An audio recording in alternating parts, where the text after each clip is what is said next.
fellow traveler. Welcome to Third Eye Awakening, a podcast all about spiritual and psychic awakening, where we talk about the shift from 3D to 5D consciousness, the nature of time, space, the universe, multi-dimensions, starseeds, the Akashic Records, all that good shit. I am your host, Amy Melissa. Thank you so much for being here with me today. All right, let's do this. Hello, beautiful souls. Welcome back for another episode for part 2 of the story of my beautiful, beautiful Cillian. All right, so where I left off at the end of the last episode was when I was getting myself ready one morning at 15 weeks exactly of pregnancy, and suddenly I just felt a gush of warm liquid coming out of my vagina. And when I sat down on the toilet to check it out, it was blood, and it was almost certainly amniotic fluid. And my heart just, there aren't words. If you've had a pregnancy loss, then you'll know what I mean. There just aren't words for how you feel when that happens. I just remember going, almost instantaneously going into shock, because I had not been anticipating that at all. I was so sure that he was coming. I was so sure that he was coming.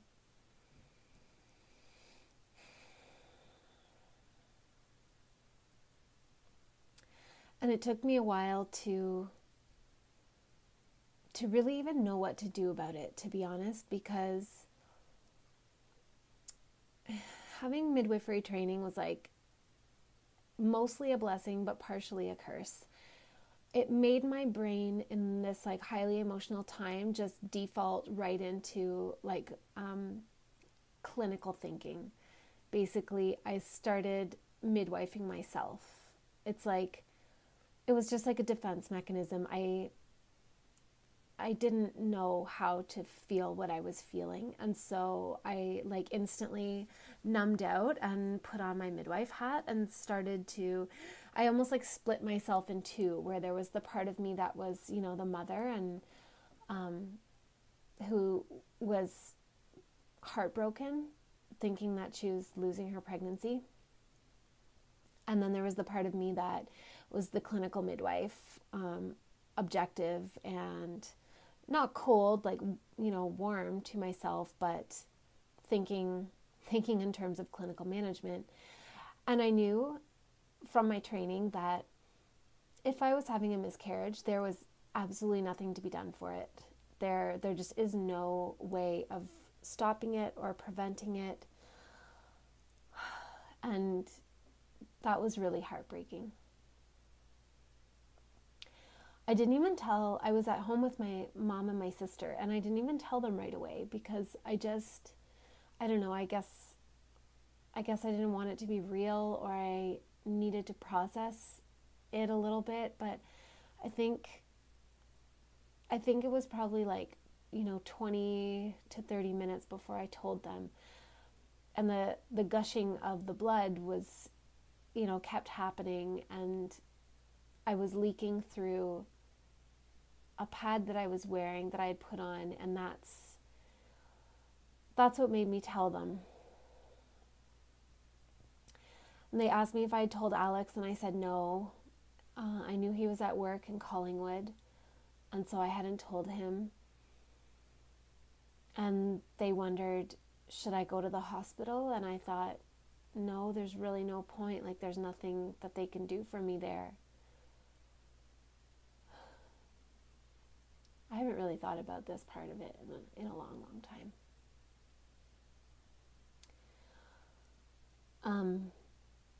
But of course I had to tell Alex. I had to let him know. I didn't want to worry him. I desperately didn't want to worry him, but I knew that also, like, he would not appreciate going through his work day thinking everything was normal and fine, and then coming home and having me tell him that I was bleeding and probably losing the pregnancy. So I called him, and he left work right away and started to drive back to meet me in Palmerston where I was.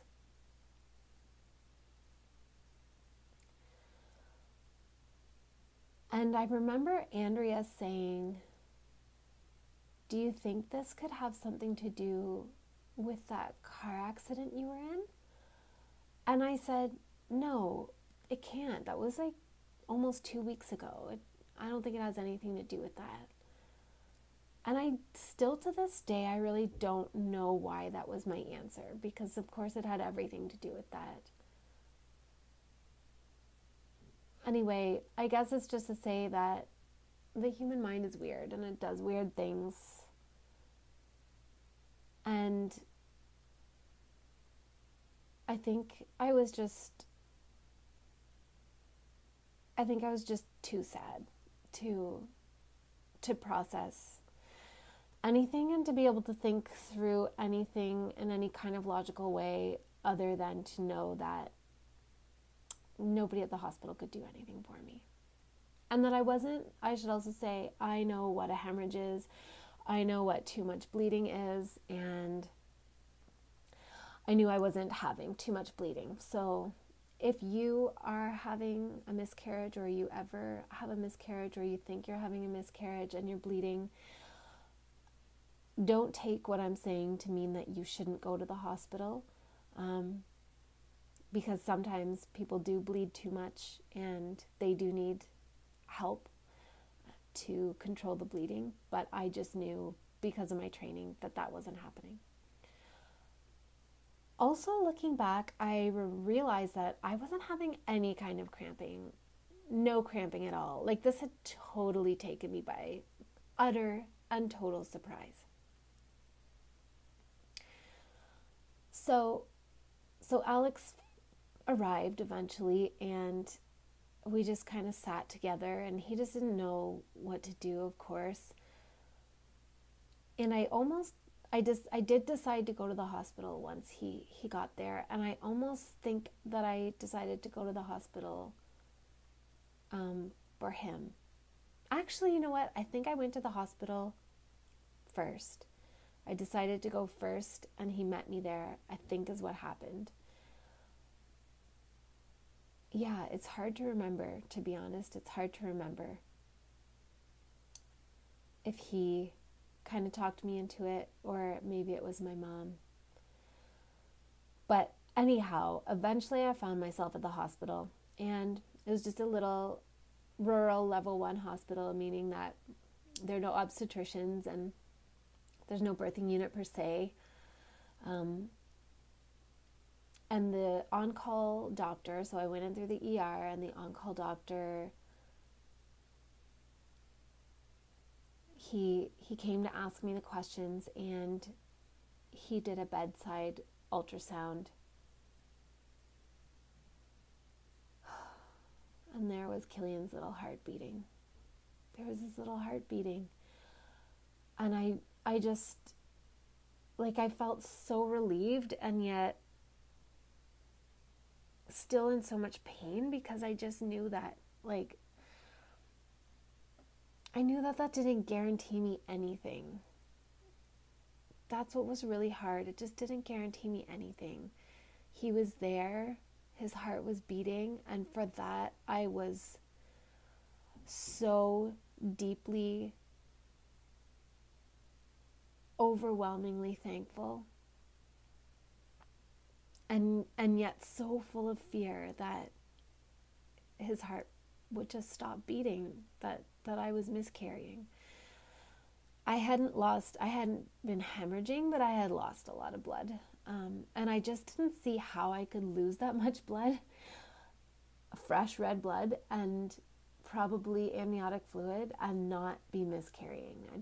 My brain was like, blah, blah, blah, blah. This does not compute.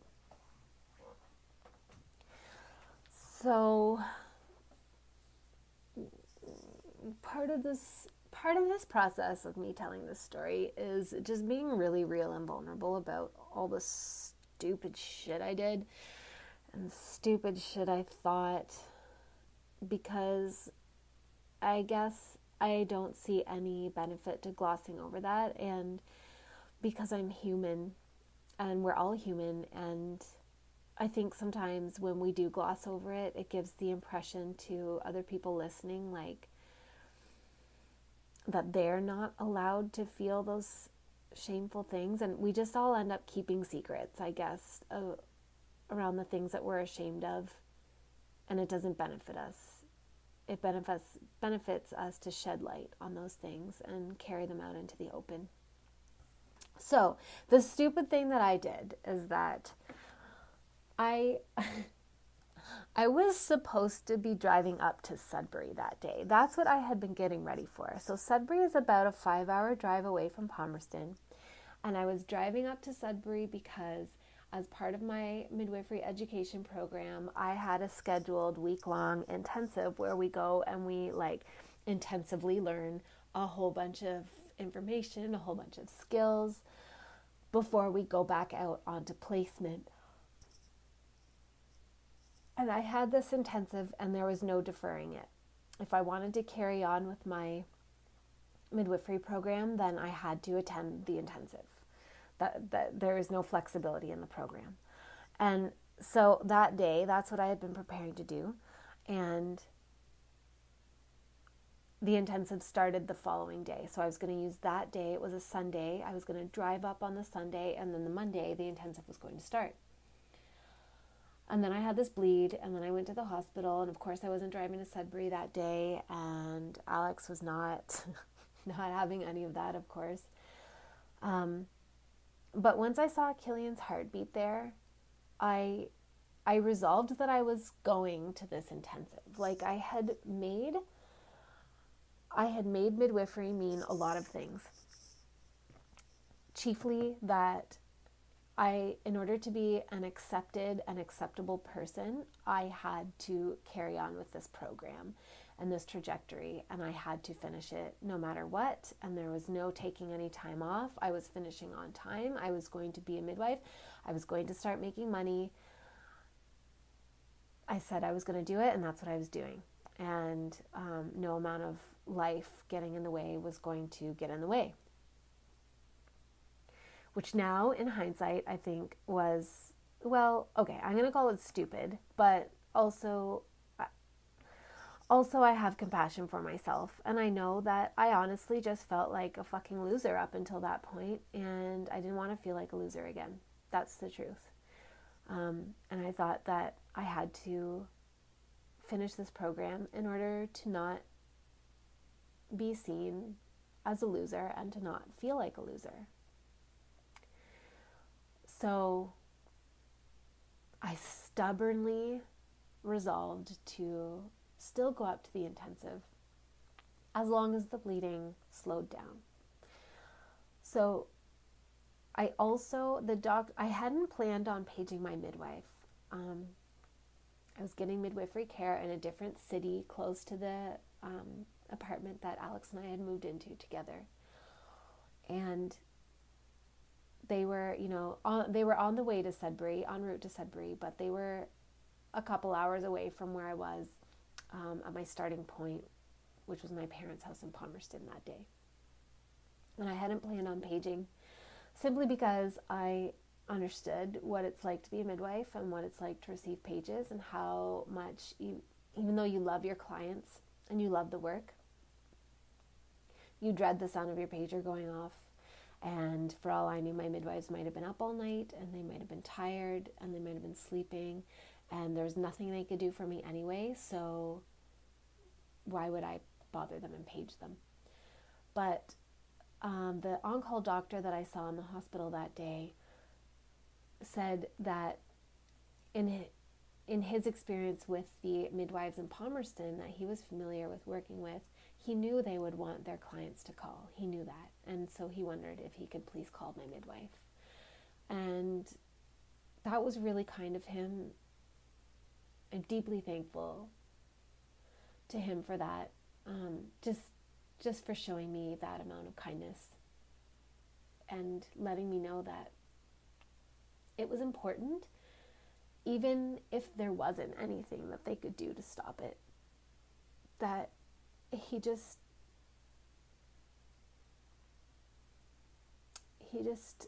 made me feel like my pregnancy was important, even if I wasn't going to be able to keep it. And that really meant a lot. So he called my midwife and let her know, and she was at a birth. And she said that she would page me the next day to do an assessment. And so I went to the city where they were working, and stayed with Alex there overnight.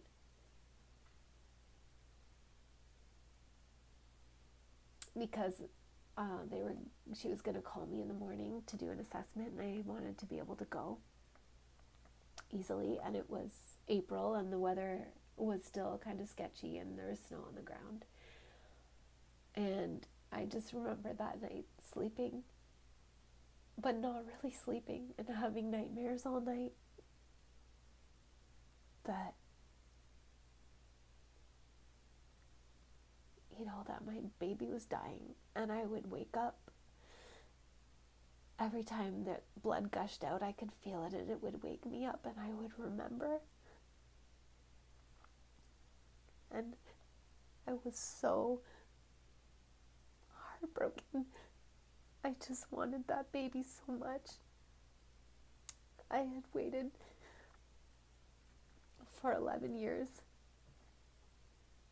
I just wanted that baby so much.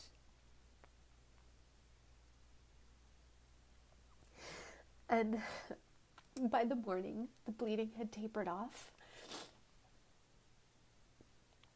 And my midwife called me, and we met at the hospital. And because I was only 15 weeks, I couldn't be assessed on the birthing unit. So she went and got a Doppler while I was sitting in the waiting room, and came and had a listen. And his heartbeat was still there.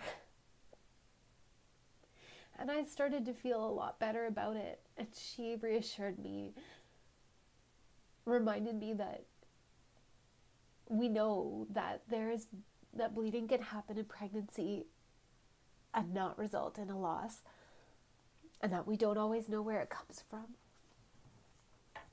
And she ordered some blood work and to check my iron levels and just get an idea, make sure I hadn't lost too much blood. And she ordered an ultrasound so we could figure out where the bleeding was coming from.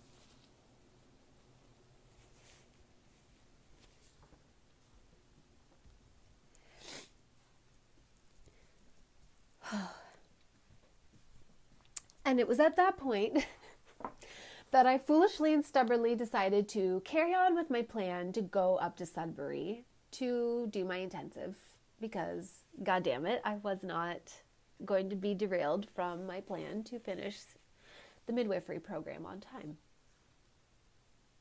And I remember she tried to talk me out of it, and a couple of the other midwives who happened to be at the hospital at the time came just to say that they were sorry to hear that I was having bleeding and maybe having a loss, and also to be like, there's always next year. There's always next year. And they didn't push it on me. I almost wish that they had just been a little firmer and clearer about taking time off, but I don't honestly think that I would have listened anyway. So my parents are incredible people, and they didn't want me driving by myself in case, the bleeding started again. Alex couldn't take the time off work, so they drove me up to Sudbury. My sister lives up there, so they were able to also see my sister with this visit, but really they were just doing me a tremendous favor. They drove me up to Sudbury, dropped me off, and then went back home. And I did the intensive, and the bleeding went away. And one of my classmates, Melanie, I told her what was happening, and she said, let's go after class today. And I mean, our classes were all day from like 8:30 until, I think that evening we also had NRP, and so it went all the way from 8:30 until about 6:30 or 7:30. It was a long day. But she said, why don't we go to the hospital together now and get that ultrasound done? And she's amazing. I'm sure she is the fucking best midwife anyone could ever ask for. She just did not have to do that, and she did it, and she was so supportive and wonderful. And yeah, I just appreciate her so much. Mel, if you ever hear this, you are merci. Je te remercie du fond de mon cœur. So we went to the hospital and got an ultrasound, and the doctor there at the hospital in Sudbury was a little bit more direct with me, I guess. He essentially said that this was a waste of, or okay, he didn't say waste. This was a poor use of OHIP dollars. OHIP, for those who are not Canadians or Ontarians, is Ontario Health Insurance. So everybody who is a resident of Ontario gets health coverage, and so trips to the hospital for things like this are not paid out of pocket if you have OHIP, which everyone who's a resident of Ontario and does not have cultural beliefs that put them outside of that does. So he basically admonished me for coming, really, because I should know that this is not a good use of OHIP dollars, but that he had a lot of sympathy, because if it was his wife coming into the hospital with bleeding for an ultrasound, he knows that she would really want an answer to. So he gave me the ultrasound. And the ultrasound found that Cillian was there and all of his measurements were normal. And it saw a hypoechogenic focus on the right side of my uterus, which was in keeping with probably a subchorionic hemorrhage, or sometimes called a subchorionic hematoma.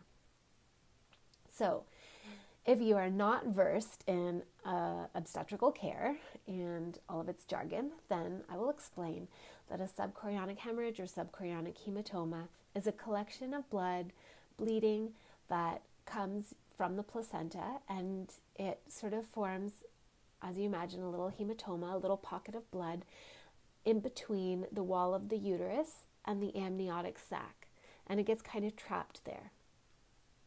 And those are not uncommon in pregnancy. They're often attributed to implantation bleeding. So basically, as the embryo implants and the placenta develops, there's some leaky little blood vessels that don't make the connection in the placenta, and a little bit of bleeding collects in a little pocket, and then the blood vessels tie themselves off and resolve, and the bleeding is not continuous and ongoing. So that is not an uncommon finding in pregnancy, and it was probably the best news my ears had ever heard, because I thought, oh, okay, if I have a subchorionic hematoma, then that's what the bleeding was, and they usually self-resolve, and you usually don't see them again by the time you go for your mid-pregnancy anatomy scan. And it seemed like, oh, okay, this was so scary, but it was probably just an isolated incident. Thank God, thank you, God and universe and angels and all the things.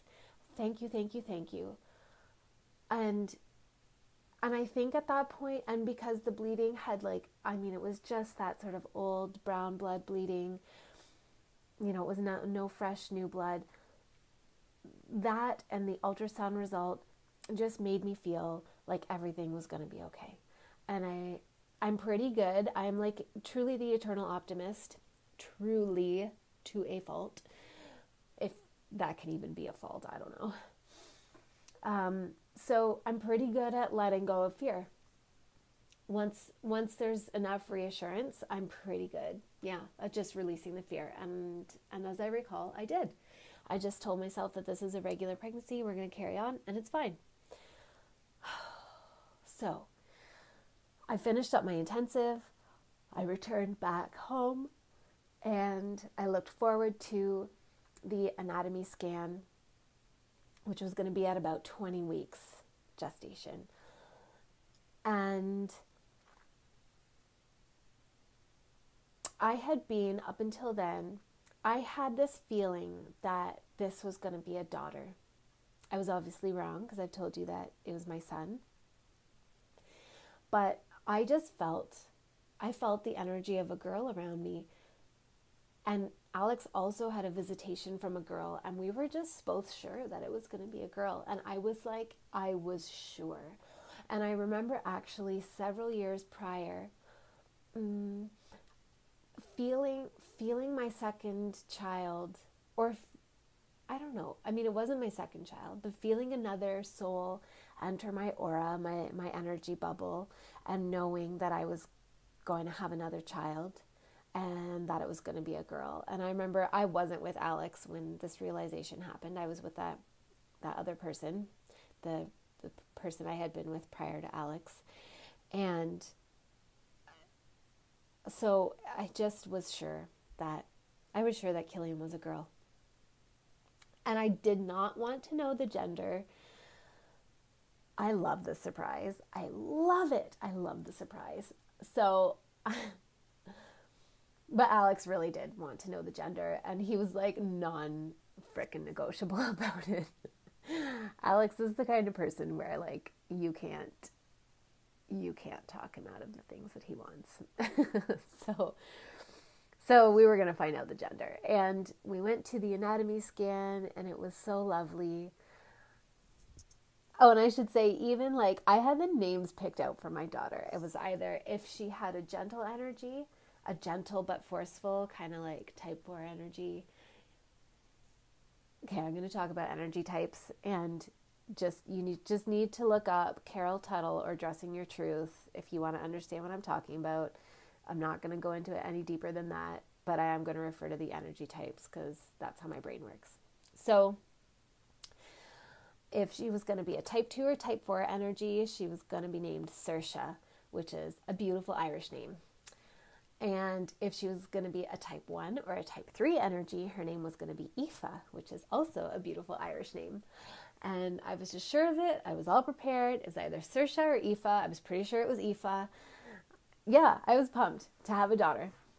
And so then we went for our anatomy scan, and everything was great. Growth was right on track. It was a lot of fun to see him wiggling around. And the ultrasound tech couldn't, because he was moving so much. He was such a mover. She couldn't say for certain, she couldn't get a good shot of the goods. But she was like, if I have to guess, based on what I'm seeing, I think it's a boy. And I was so happy. I had such a mix of emotions. So this is another thing I'm going to confess that is extremely vulnerable.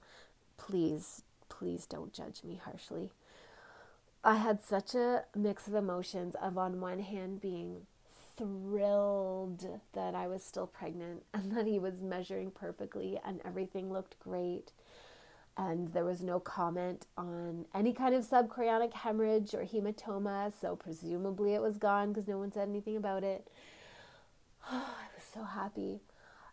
And yet, when I found out that it was probably a boy, my ego bucked at that concept hard. It bucked hard.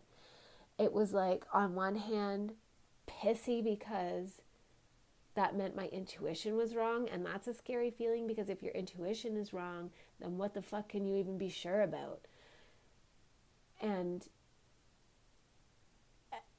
I had just gotten so attached and so used to the idea of him being a girl, even though obviously I had no proof of it, just based on the strength of my intuition, that it just felt wrong. And I honestly had a little hissy fit for like probably 48 hours after that.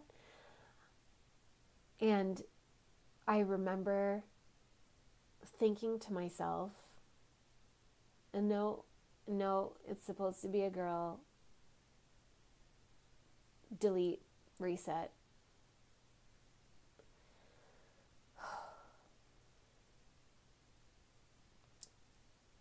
It's unspeakably difficult to share that. But it's the truth of what passed through my mind. And of course, I didn't mean it. It was just my ego having a hissy fit about being wrong. And I wanted that baby so much. I should also say that I had some stress about having another boy too, for Francis's sake. I remember my mom, when she kind of had gotten used to the fact that I was going to be having a baby, I remember her saying that she hoped for Francis's sake that it was going to be a girl, because she just thought like he would always want to be like my only guy. And I really carried that suggestion deeply. So I also had some fear and worry about having another boy, and fearing like Francis not loving his brother. And I don't know. Fear is always stupid, and it's always a fucking liar. But we all have it, don't we? We all experience it. And when we're coming from a place of fear, we're not expressing in our highest, most beautiful, most authentic ways. We're expressing in very low, dense, base ways. And I'm human like everybody else. So I had that actual thought. And I've had to do so much work on forgiving myself for having that thought. So much work. But I have forgiven myself because I didn't mean it. I didn't mean it. Oh my God, I just wanted that baby so much. It's impossible to even really, it is impossible to articulate in words the depth of my love and desire for that baby.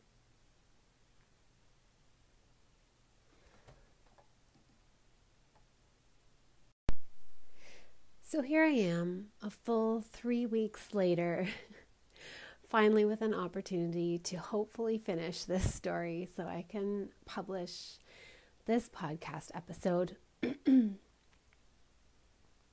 It's been really frustrating to not be able to find the time to tell the story in full, and yet I did a lot of processing that I wasn't expecting to do the last couple weeks. So I think everything always works out perfectly, even if our mind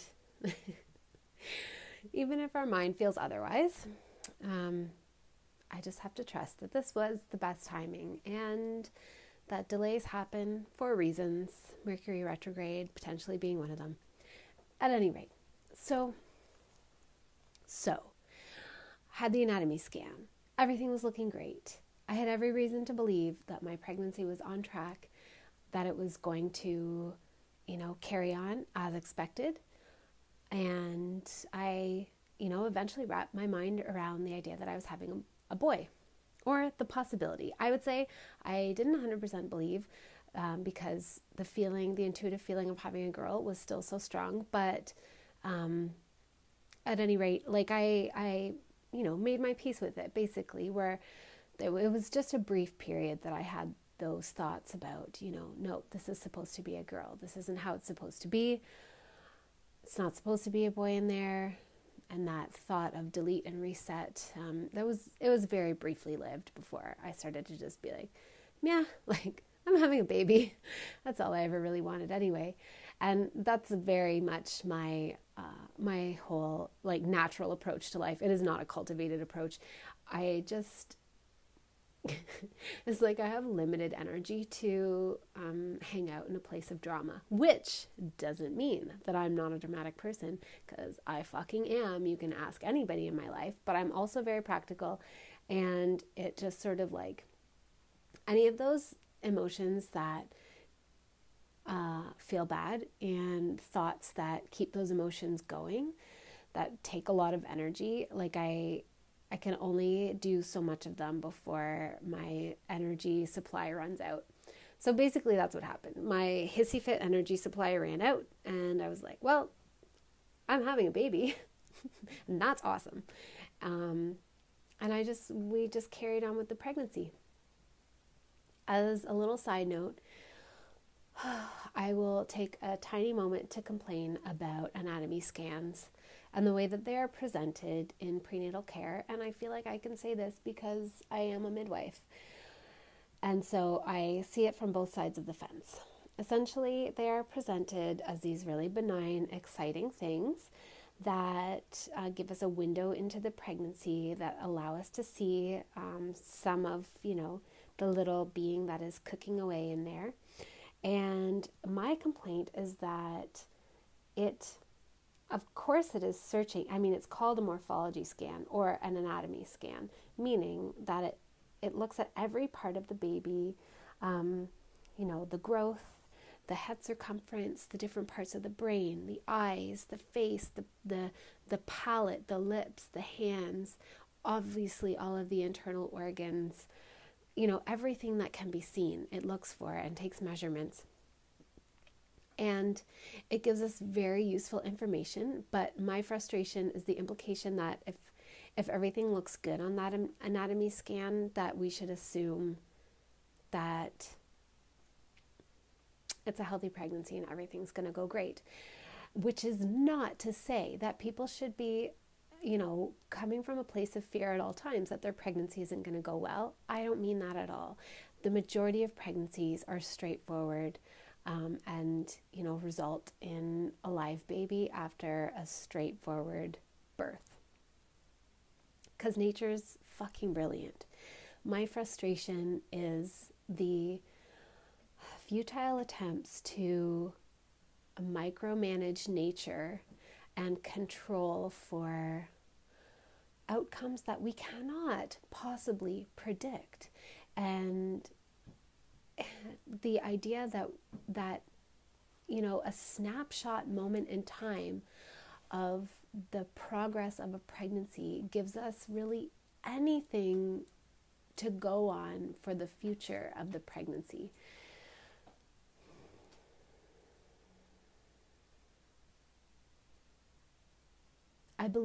I just believe that nature is mysterious, and it's bigger than us. It's bigger than our cerebral approach to attempting to see the future and to control for the future. And pregnancy is, in essence, mysterious and unpredictable. Okay, so I'm going to get off my soapbox now, because I could honestly talk about that forever, and I probably will at some point in some future podcast episode, but it's taking me away from my story of Cillian. So, exactly a week after the anatomy scan, I think I had finally dared to just settle into life and the idea of a baby coming. And had let go of the remaining vestiges of my fear around the bleed that I had had. And I remember going to bed one night. I had started my midwifery placement and was on call for, all the clients under the care of the midwife that I was working with. And so I had my pager system on, And I went to bed, and I remember I couldn't really sleep well that night.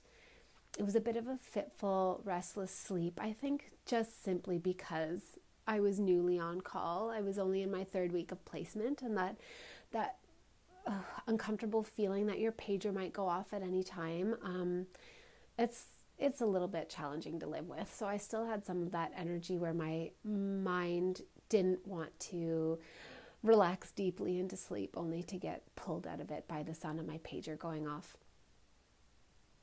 And I did fall asleep, and I remember having this strange dream that the decidua basalis of my womb, meaning the layer that holds the pregnancy, just all came off my uterus and came out like a miscarriage.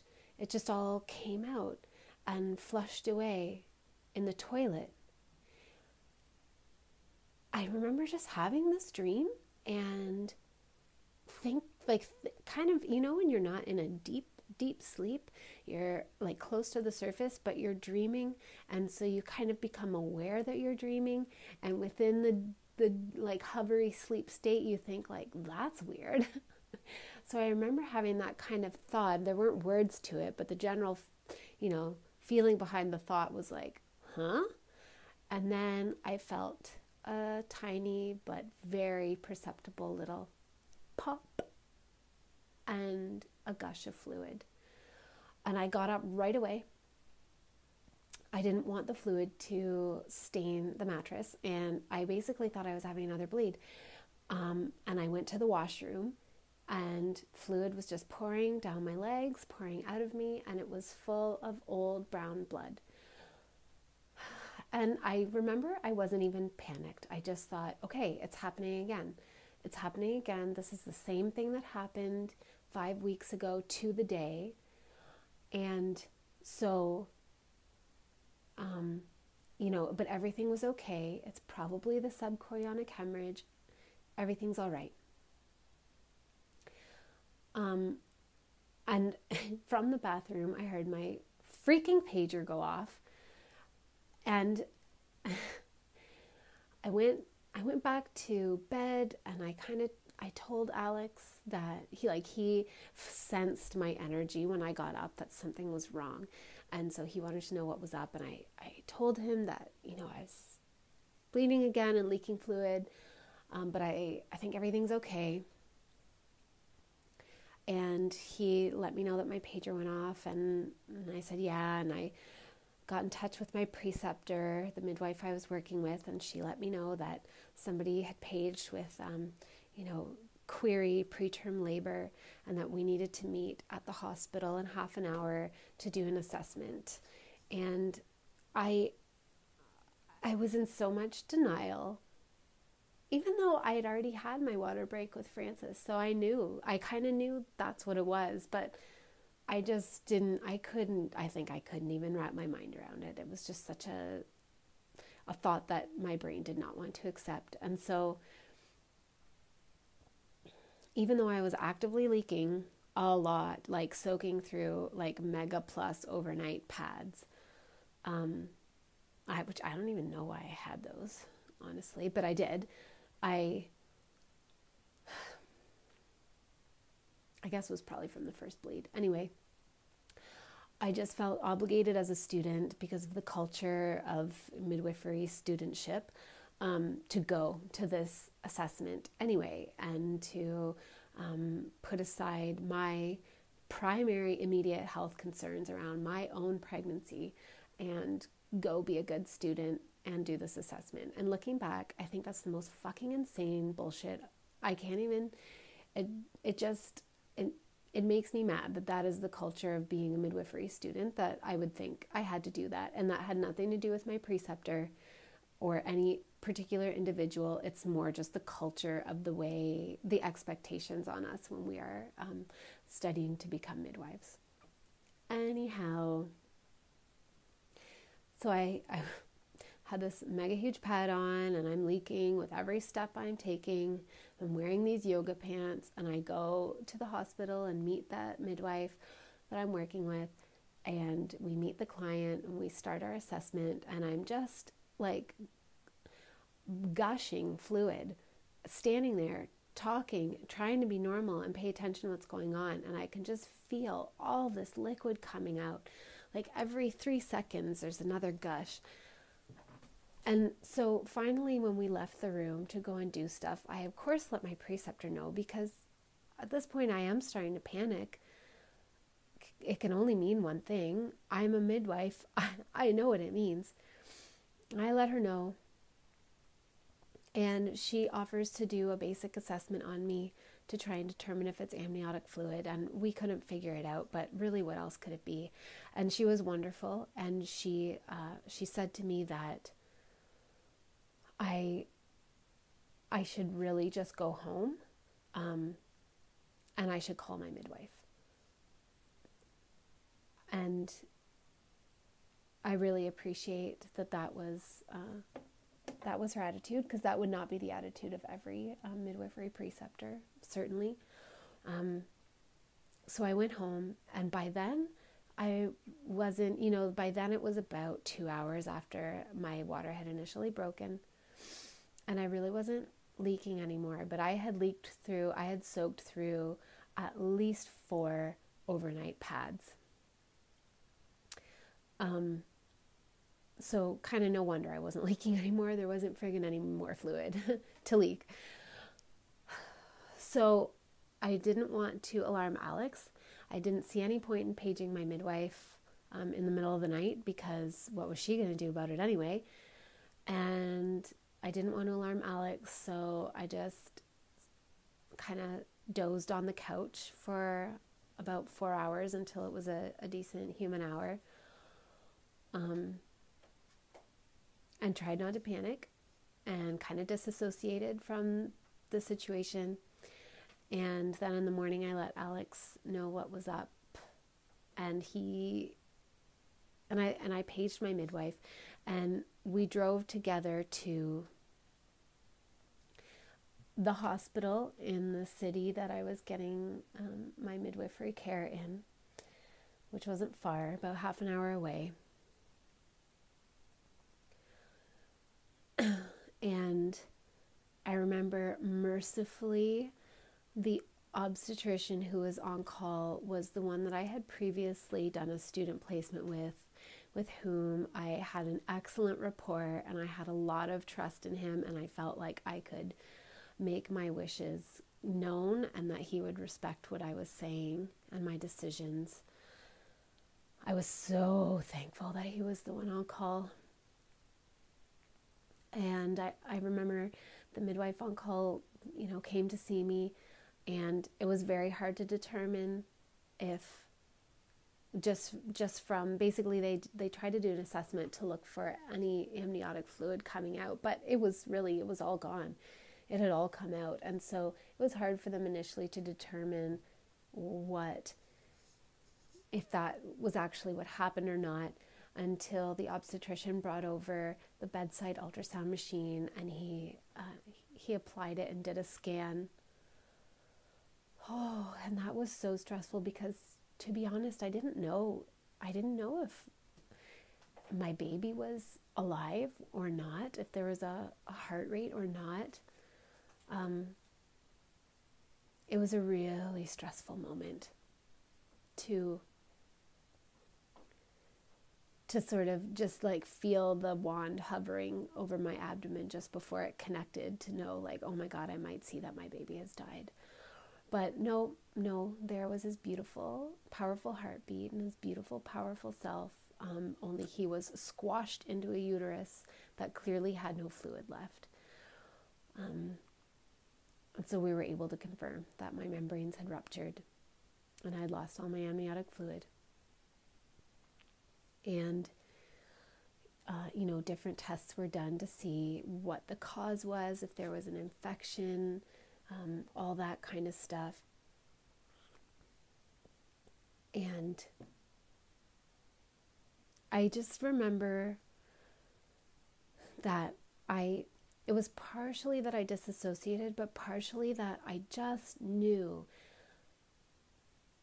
I knew that A, I believe in miracles, and B, it's out of my hands.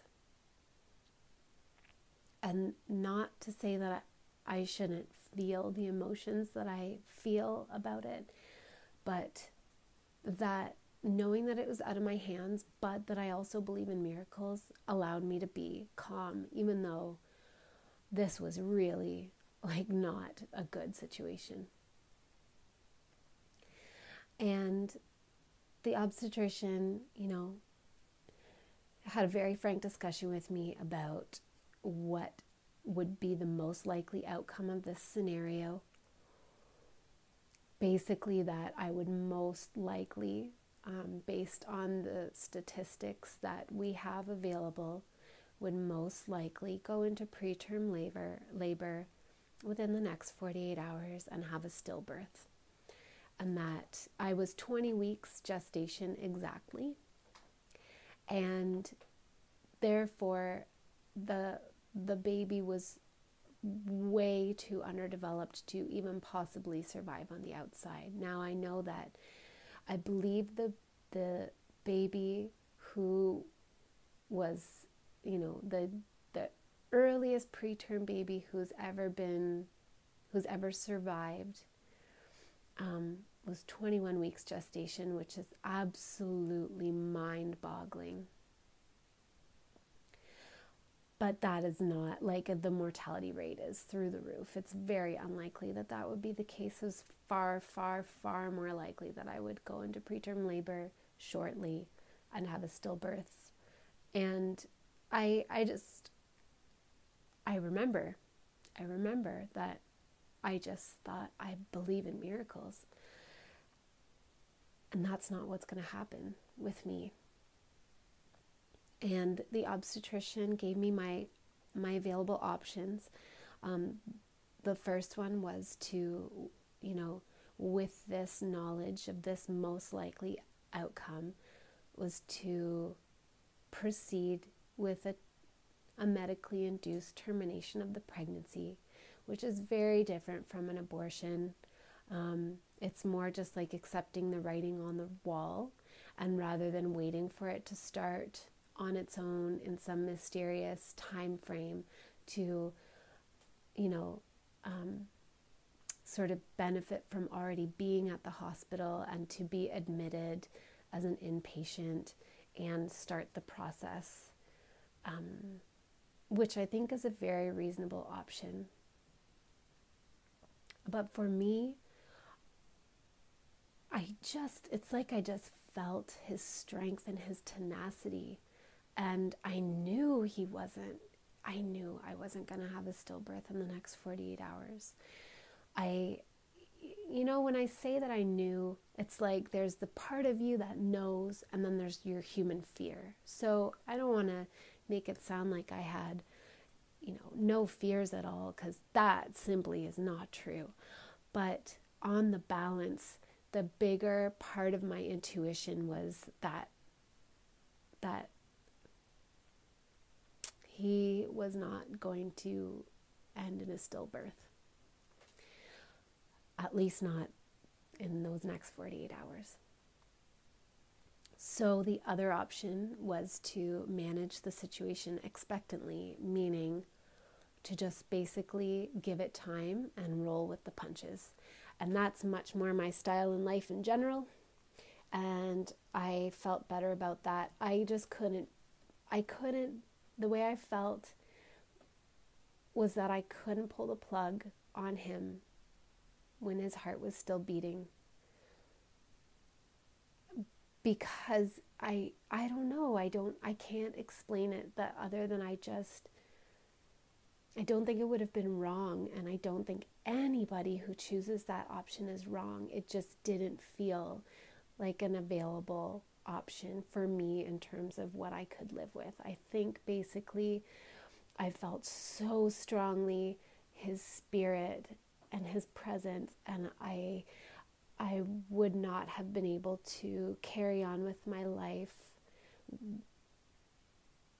with the what if I had just waited to see what happened on its own. So that was what I chose. And the obstetrician started me on a course of antibiotics in case of infection, because without that barrier of the amniotic membranes, the chances of an infection ascending through my birth canal and entering into my uterus were very high. The chances of infection were very, very high.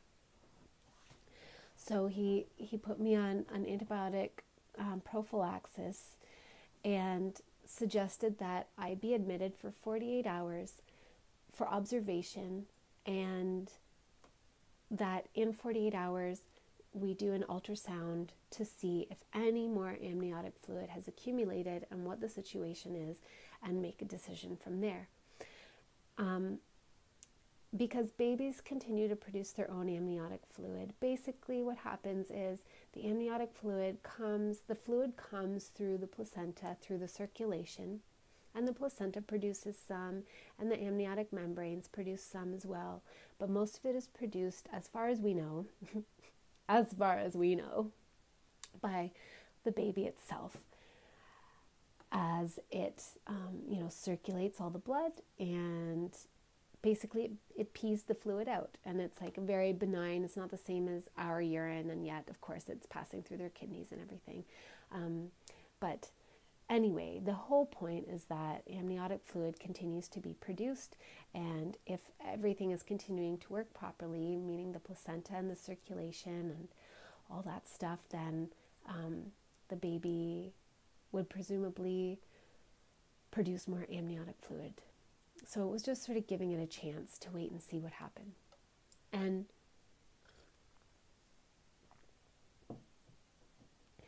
I accepted that option. I thought it sounded perfect. It was a good plan for me. And Alex agreed as well. So we were admitted to the hospital, and unfortunately, neither of us had any special coverage for private or semi-private rooms. So we, just because hospitals are what they are and they have a budget they have to work within, we were put in a ward room on the postpartum unit with a bunch of freshly delivered mothers and their beautiful, healthy newborns, which felt like a horrible slap in the face and was very hard for both of us. And we spent the first night there, and I just cried. I cried so much. And then the second night, we were like, we cannot do that again. We got to pony up the dough somehow, and we need to be in a private or semi-private room. So we were able to move for the second night, and it was marginally less torturous. And I remember I just wanted to be with Francis so much. I just wanted to hold my living child close so much. But he was away, living with my parents in a different town, and I certainly wasn't going to bring him to the hospital and put him in that uncomfortable situation. But I let him know, and I let my parents know, and Alex let his mother know. And the next, that 48 hours was basically just spent with me in bed, trying to move as little as possible, dreading the feeling of amniotic fluid gushing out every time that it did, but it was much smaller amounts, which makes sense because there was much less to gush out. And awaiting the diagnostic ultrasound. The nurse would come and check his heart rate to see if it was there probably, I don't know, maybe it was every 4 hours, maybe every 2 hours. But at any rate, I got fairly continuous reassurance. But at that point, he was small enough that I couldn't really feel his movements consistently. So I didn't have that reassurance. And my wonderful friend Erin came to be with me and support me, and she went down with us when it was finally time for that ultrasound 48 hours later. And that one I was really panicking for, because everything had started to sink in, and And I was really afraid that I was going to go to that ultrasound and find that he had passed away. So when it came time, they took me down, and I had the ultrasound done, and I couldn't even look at the screen because I was really afraid. But there was this beautiful fucking heartbeat beating away, and there wasn't much amniotic fluid, but there was some. It had started to reaccumulate, and it was like the best news I could have imagined. I was thrilled. I was so thrilled and so relieved. And so the report was sent back up, and that it has to go through its channels to be the preliminary report has to be given to the radiologist who writes the official report, and then that is sent to the obstetrician, who then has to review it, who then comes to talk to you about it. But I think you could not have possibly wiped the smile off my face while we were waiting for the doctor to come talk to us, the OB, because I just knew that at least he was still there. At least he was still there. Well, my friends, I'm going to leave the story there for now. Stay tuned for the next episode, which I've already mostly finished recording, so it hopefully won't be such a long wait this time, wherein I talk about, what it was like to just be pregnant and know that more than ever, more than the average woman know that it could very likely end at any moment, and how I coped with that and what lied in store for me in this pregnancy with my beautiful son.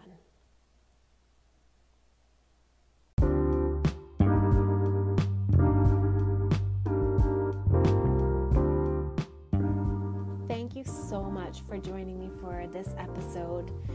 It's a very, very tender and personal story for me, so I truly, truly, truly appreciate your listening ears. And yeah, it's tender and personal and vulnerable and painful, but like I said, the whole reason I'm sharing it is because it's also very guided and full of magic. I hope you all have a beautiful day wherever you are, whatever you're doing. I hope that you see the magic in your day as well. If you've enjoyed this podcast episode, then please share it. Take a screenshot of yourself listening to it. Tag me on your social medias and post it to your stories, and then I'll know that you were listening. Or share it with a friend, or leave me a rating and or a kind review, which will just help my podcast to really show up more on iTunes when people search for things under the topic of spirituality. It would mean a lot to me to be able to share it. But what genuinely means the most to me is that you're even here listening at all. I appreciate it so much. If you are interested in any of the topics that I'm talking about, any of the sort of the magic of the universe, the manifestations, the true nature of time, space, and reality, the Akashic records, soul journeys, past lives, those kind of things, then consider joining my Facebook group, Soul Space, over on Facebook. So SOULSPACE. That is where I do a bunch of lives and post a bunch of memes and go on some extended rants about these various topics. Yeah, thanks again for listening, and I'll catch you